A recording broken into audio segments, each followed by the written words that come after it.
Il y a toujours beaucoup plus de trolls, on dirait, en octobre, novembre. La lumière baisse, puis c'est ça. On dirait possiblement, peut-être. C'est du monde, surtout en été, peut-être. Peut-être que c'est je le sais pas, là. Mais là, par rapport à ce qu'on nous dit, ce qu'on nous parle, vous vous souvenez, à un moment donné, là, qu'il était censé y avoir un grand événement, puis j'avais dit, s'il se passe rien, on va nous dire qu'on a eu un sursis. Puis c'est exactement ce qui est arrivé, c'était prévisible. Là, on essaye de nous faire peur avec des affaires de pluie de météorites, puis ça finit plus. Moi, quand je dis cassez-vous pas la tête, c'est dans le sens de pas se créer de crainte, puis pour rien, par la réflexion, si on peut dire. C'est pas dans le sens découragez-vous pas, parce que le monde, ils ont raison d'être découragés. Je suis pas pour dire au monde découragez-vous pas dans une situation comme on a depuis les dernières années. Ça serait pas correct jusqu'à un certain point à mes yeux, à moi. Là, c'est sûr, les trolls, ils chialent. Mais là, l'affaire, c'est que blablabla. C'est sûr que, mettons que je vous dis, c'est sûr, des bonhommes qui s'en vont en pêche, le plus fier, ça va être celui qui a pêché le plus gros poisson. C'est comme le chat qui a la piste qui sent le plus fort. C'est sûr que quand je me mets à parler d'affaires de même, puis que je l'explique, ça a l'air des analyses. Mais moi, quand je le vois instantanément. C'est des affaires, c'est visible d'un coup, des affaires de même. C'est pas des affaires, c'est juste d'être réceptif, d'observer. C'est comme des madames là, qui s'achètent des affaires, on voit des crânes avec des fleurs, l'union des pulsions de vie, des pulsions de mort, ça fait vibrer l'âme, si on peut dire. C'est pas parce que l'âme vibre qu'il va avoir de l'esprit. Même des fois, on dirait ça embrouille les affaires. Donc, c'est pour ça que c'est aussi, il y a aussi l'affaire que, pour parler d'affaires de même, il faut le parler instantanément. C'est-à-dire que c'est le genre d'affaires, je me suis dit, je peux pas préparer rien, puis j'y pense pas tout le temps, puis je le sais pas tout le temps quelle tournure ça va prendre. Mais là, c'est comme un oubli de soi, volontaire, dans le sens que si je commençais à réfléchir à comment ça va être perçu, comment ça va être vu, que ci pis ça, puis que c'est que le monde ils vont pas penser, c'est sûr, ça bloque ça là. Je peux plus dire rien d'intéressant. Dans le sens que ce sera pas éloquent, ce sera pas justement, ce sera pas lié à de l'instantané, ça va être lié à je sais ça devient guindé jusqu'à un certain point, dans le sens qu'il va y avoir un côté comme artificiel. Or, c'est pas une affaire d'être en représentation. Il n'y a pas de mots pour dire à quel point le psychisme humain, ça fait des affaires surprenantes. Ça peut faire des choses surprenantes, comme l'affaire le double, de se construire le double. On ne n'a jamais expliqué qu'une fois que c'est construit, on est pogné avec. Ça, par exemple, il n'y a pas d'avertissement. Hein?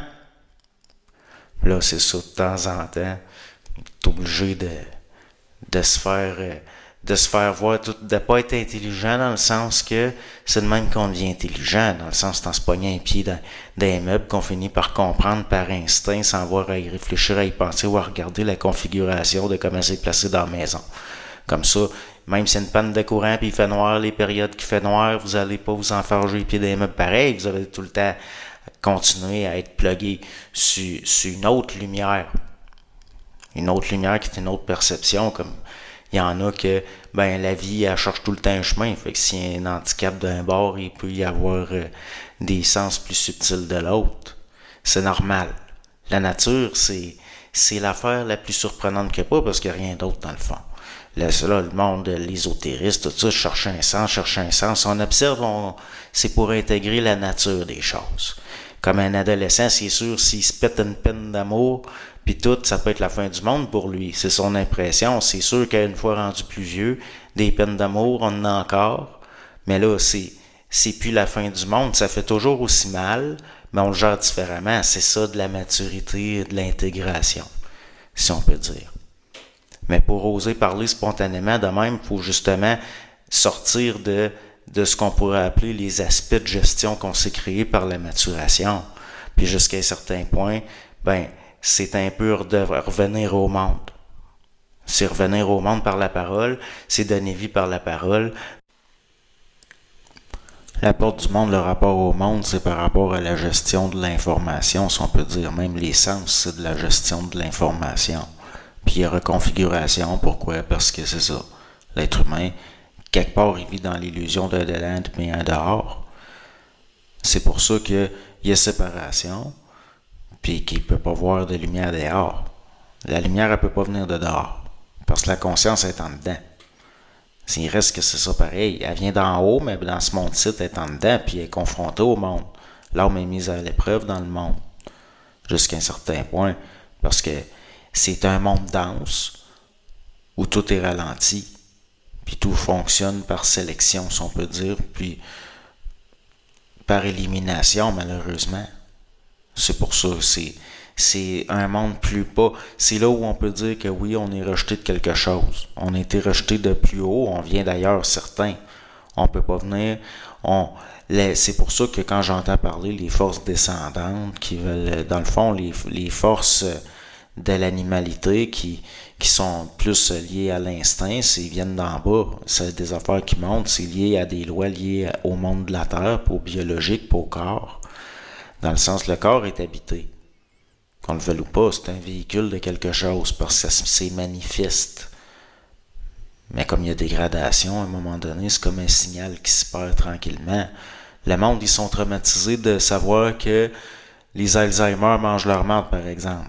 Parce que là, ça commence à poser des questions, ça fait des chocs au niveau de c'est quoi la conscience humaine. Comment est-ce que c'est possible que parce que la machine est endommagée, quelqu'un soit rendu à des stades comme ça? Mais là, c'est parce que c'est ici que le temps existe. Je veux dire, il est ici le linéaire de la densité. Ça veut pas dire que ce qui s'est manifesté, le temps du linéaire de la densité vient pas d'ailleurs. Peut-être même que c'est d'une nature qu'on peut pas imaginer quand on est pris dans la densité de la mécanicité biologique, d'avoir un corps, d'être pris pour vivre avec, d'avoir des douleurs chroniques, d'être malade, d'avoir toutes sortes d'affaires, l'expérimental dans le fond, du fait d'être une bébite sur une planète. Parce qu'il reste, c'est comme des oranges avec des bébites dessus, là. Jusqu'à un certain point, ça peut sembler péjoratif, ça peut sembler, mais il reste que c'est ça pareil. Ça, c'est ça le monde. Pourquoi ça fait créer un traumatisme à la conscience, selon vous? Parce que la conscience vient pas d'ici. Il y a le biologique, là, c'est ce qui est le plus perfectionné comme technologie, mais la réelle technologie, elle n'a pas besoin de support. Celle qui précède la densité. Donc, quand on essaie de vous faire peur avec des pluies de météorites, puis des affaires de même, vous êtes supposé le sentir qu'à quelque part, il y a une manipulation. Parce que si ça n'arrive pas, ils vont dire que c'est un sursis. Puis c'est tout le temps de même. On n'est pas pour commencer à se casser la tête avec des affaires que si ça arrive de toute façon, on ne pourra pas rien faire. Là, c'est pas en train d'arriver. Fait que là, à un moment donné, on va tous se casser la tête avec des affaires de même. Pendant ce temps-là, il y a des vraies affaires réelles qui arrivent dans le monde que c'est pas mal plus inquiétant parce que c'est pas hypothétique, là. Les conséquences vont être réelles, elles. Dites-vous qu'à chaque fois là, que ça essaye de vous susciter de l'angoisse, là, c'est parce qu'il y a quelque chose en arrière. Parce que l'affaire, c'est oui, il faut traiter l'information. Donc, qu'est-ce qui est le plus ergonomique au niveau de la gestion de l'énergie par rapport à votre expérience, à la gestion de l'information, puis de la façon que vous la reconfigurez? Qu'est-ce qui est le mieux?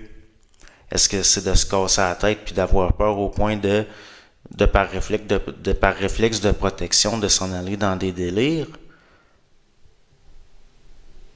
D'écouter des messages de madame qui parle de la Vierge, de se faire un sac à dos, d'aller se cacher dans des grottes, puis des affaires de même? Il y a une manipulation là encore. C'est certain.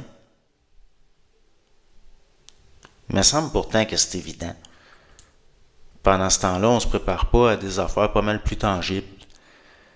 Comme par exemple que si jamais il y a une crise économique réelle puis sociale, c'est pas d'aller vous cacher dans une grotte avec un sac à dos parce que la Vierge le dit à travers une madame quelconque, je sais pas où, que vous allez être capable de gérer ça, là.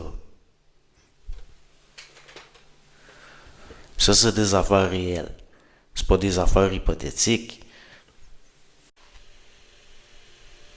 Vous êtes mieux d'avoir des petits chocs de temps en temps qu'à d'un moment donné faire face à un vrai gros choc. Puis de vous rendre compte que les guides, puis la Vierge, puis certaines affaires au niveau du concret, des fois, c'est pas aussi simple que vous pensez. On n'est pas pour prier comme Saint-Antoine pour que les oiseaux apportent du pain, là. J'ose même pas imaginer ce que certaines personnes qui croient à plusieurs affaires en même temps, même si ça fait pas ensemble parce qu'ils n'ont pas de vision d'ensemble, ce qu'ils vivent. À quel point ça doit être... on doit se sentir perdu jusqu'à un certain point ou obligé de se réfugier dans des rationalisations délirantes. Dans le fond, puis là, ça devient quasiment un état onirique délirant par rapport à la réalité. En même temps, vous avez M. Prix Nobel qui a restarté les tests nucléaires en même temps que, supposément, que si on a un sursis des frères de l'espace, c'est parce que, justement, là, il faut se rattraper puis pas faire de guerre puis tout. Puis en ce moment, il y a une course aux armements. Puis imaginez ce pauvre monde manipulé, comment qu'ils doivent filer mal. Puis comment qu'au fond, même s'ils filent pas mal parce qu'ils se mettent sur un nuage arc-en-ciel nouvel âge, il reste que au fond d'eux-mêmes, c'est justement en réaction, puis au niveau de refoulée, des angoisses terribles par rapport à des peurs d'annihilation dans le fond. La conscience, là, c'est quelque chose de vif, c'est quelque chose qui a tout le temps eu peur de s'éteindre, c'est pour ça que ça reste allumé quand c'est allumé, puis que c'est fort de même.